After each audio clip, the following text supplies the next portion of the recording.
Oi, Bruna. Então, vamos começar aqui falando do reino Plantae. E aí a gente colocou esse cladograma que mostra a evolução das briófitas até as angiospermas. Pode passar. E a gente vai começar falando aqui das briófitas e as suas características gerais. As briófitas são plantas avasculares, ou seja, elas não possuem vasos condutores e não possuem órgãos bem definidos. Elas crescem em solos úmidos e podem estar em troncos ou pedras, por exemplo. E estão sempre em locais sombreados. São vegetais de pequeno porte e é o grupo mais simples do reino vegetal. Então, elas não têm nem folhas nem frutos. E o ciclo da vida das briófitas depende da água. E as mais comuns, como tem aí no slide, são os musgos, as hepáticas e os antóceros. São formadas por rizoides, caulídeos e filídeos. Pode haver a cápsula, mas ela só aparece em uma fase determinada do desenvolvimento da briófita. Pode passar. Na reprodução, como elas vivem em locais úmidos, elas precisam da água para se reproduzir. E possuem a reprodução sexuada e assexuada.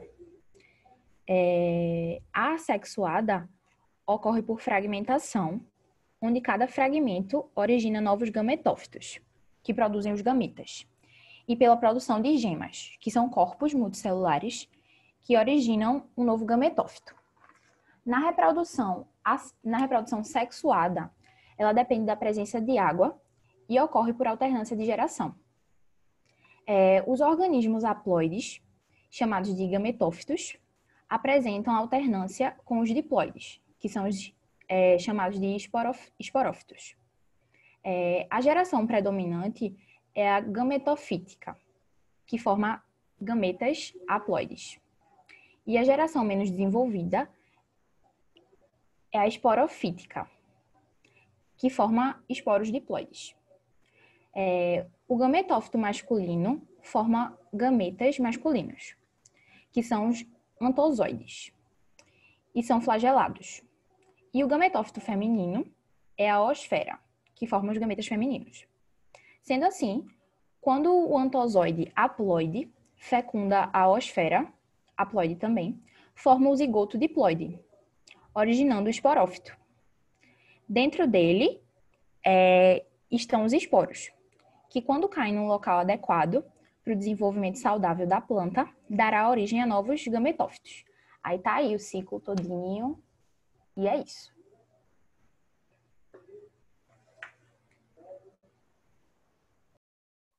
Oi, Bruna.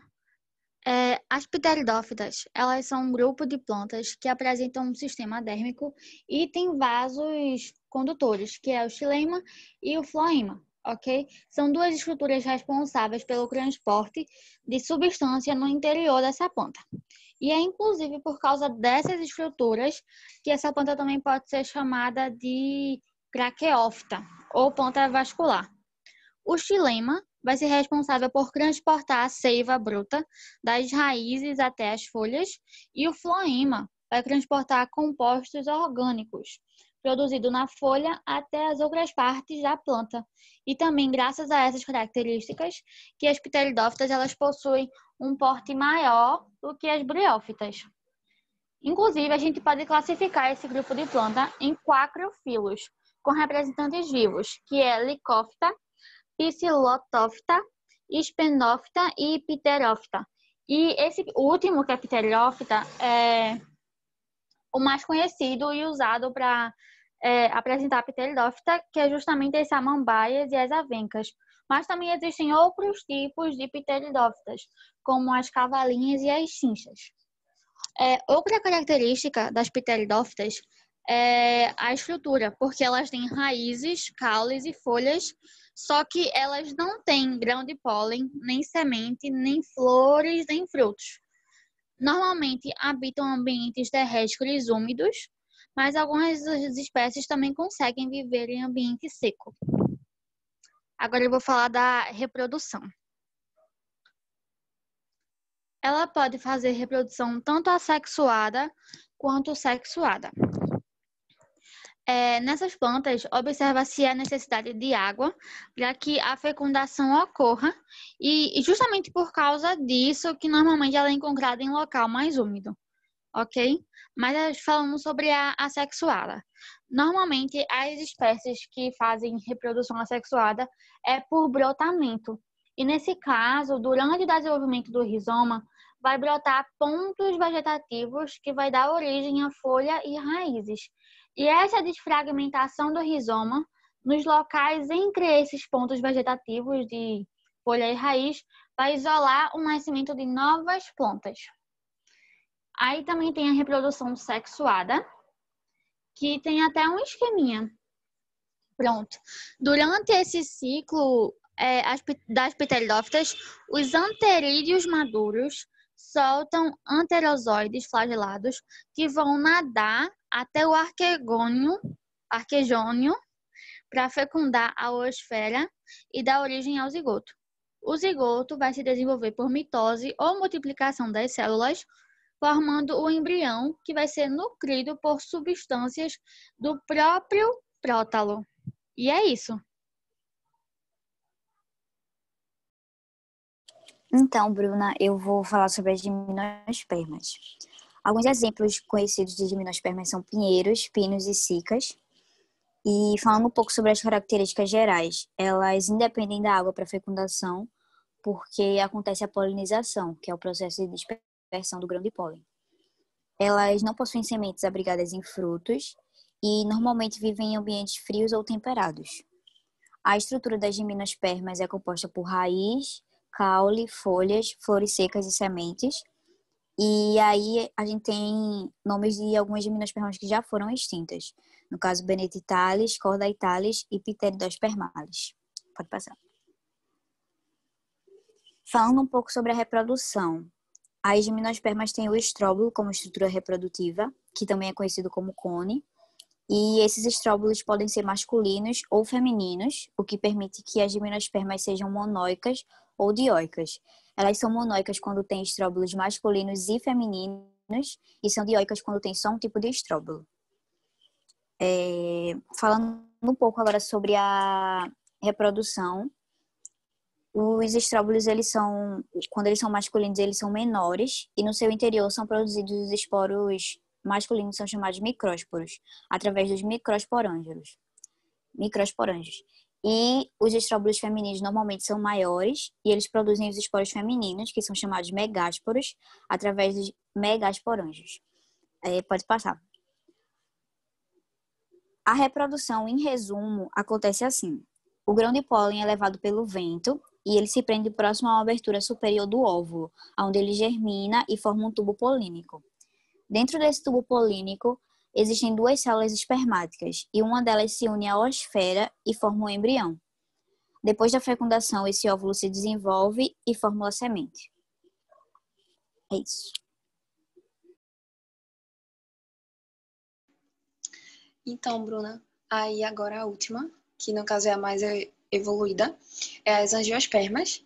E alguns exemplos de espécies é a roseira, a mangueira e o coqueiro.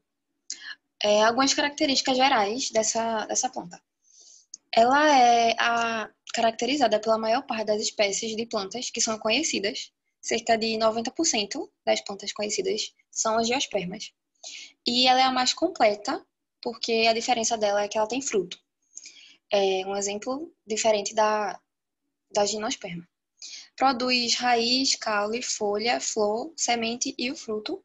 E ela possui flores diversas, algumas com odor e outras sem. E às vezes também são produtoras de néctar. E essa semente e os frutos, eles são originados das flores. Agora a reprodução. Ela pode ser tanto sexuada como também assexuada. Só que a sexuada ela é mais comum pelo fato de ter duas estruturas, feminina e masculina, mas também possui alguns casos que são feitos assexuadamente, como a reprodução vegetativa. A flor ela é a estrutura responsável pela reprodução, no caso dessa planta. E na flor, possui duas estruturas, que é responsável pela reprodução, que é o androceu, que é a parte masculina da flor, e o gineceu, que é a parte feminina. E ocorre a polinização, que no caso é o transporte do grão de pólen da parte masculina da planta até a parte feminina, que é feito pelos insetos polinizadores. Aí aqui tem as partes da flor mais detalhado, no caso o estame, que é o conjunto das partes masculinas, que é formado pela antera e pelo filete, que é na antera que está localizado o grão de pólen, que é transportado para a parte feminina, que no caso é o pistilo, que é o conjunto do estigma, do estilete, do ovário e do óvulo que está dentro do ovário. Aí tem as pétalas, que no caso é a folha modificada, e é isso que atrai os animais polinizadores. E tem a sépala, que no caso fica na parte de baixo das pétalas da flor. Tem o pedúnculo, que ele é ligado ao receptáculo, e ela liga o resto da planta até a flor. E aqui tem a reprodução, que ocorre dentro da flor, que no caso o grão de pólen é transportado da parte masculina para a feminina, e lá ocorre a fertilização, que primeiramente a primeira fase é o zigoto, depois forma o embrião, e depois tem o fruto, e dentro do fruto tem a semente. E no caso é através disso, que no caso a semente ela produz novas espécies, e no caso angiospermas, e com isso produz é isso que faz com que elas não sejam extintas. Então, é um trabalho junto também dos animais polinizadores, como também das sementes e tudo mais. E é isso.